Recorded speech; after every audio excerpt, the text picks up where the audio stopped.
شكرا 100 مشترك.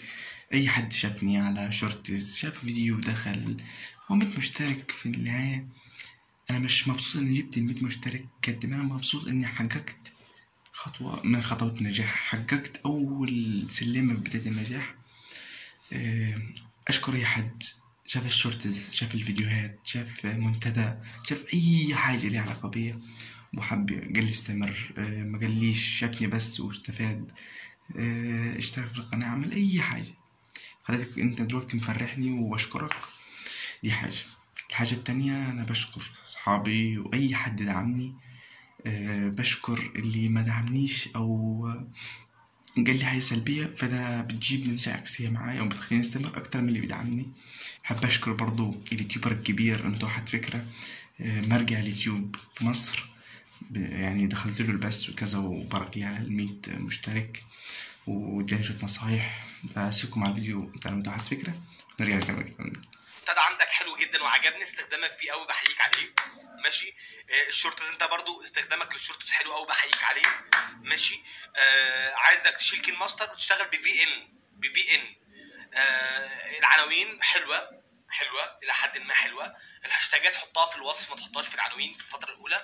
ما تحطش يعني ايموشن كتير جدا في العنوان. لكن انا بحييك، ربنا يوفقك يا احمد. انت ممتع بجد. انت مع الوقت هتبقى منشئ محتوى كويس.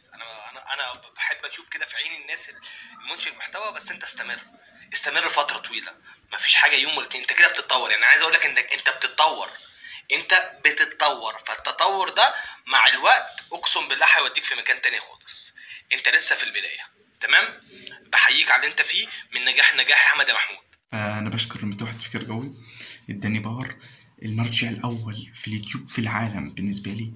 ده لما حبيت اعمل قناه وحبيت افهم في اليوتيوب تابعت الراجل ده من اول ما سمعت ناس كتير، بس الراجل ده كان يعني ليه علامه وليه شخصيه وليه ماركه خاصه بيه، خاصه بالمتوحد فكره. بشكره حبيبي، تسلم لي على الدعم الجميل ده. حاجه الفيديو انا بعمله للتاريخ، اني كل مناسبه كل انجاز في القناه هطلع الفيديو ده واقول انا في يوم 2020 11 يوم 12 عملت القناه، وفي يوم 16/1/2023 وصلت 100 مشترك. كل مناسبة أحطها هنا على اليوتيوب عشان كل مناسبة أرجع أشوف فيديوهات اللي أنا عملتها. شكرا لكم. بس أهم حاجة الطموح مش هوقف لغاية هنا، وبإذن الله 500 مشترك و1000، وهكون أفضل صانع محتوى رياضي وأفضل منصة رياضية كرة من داخل الغرفة واكتر شخص عنده مشتركين على اليوتيوب، وده حلم، واللي يحلم يعني مش عيب انك تحلم.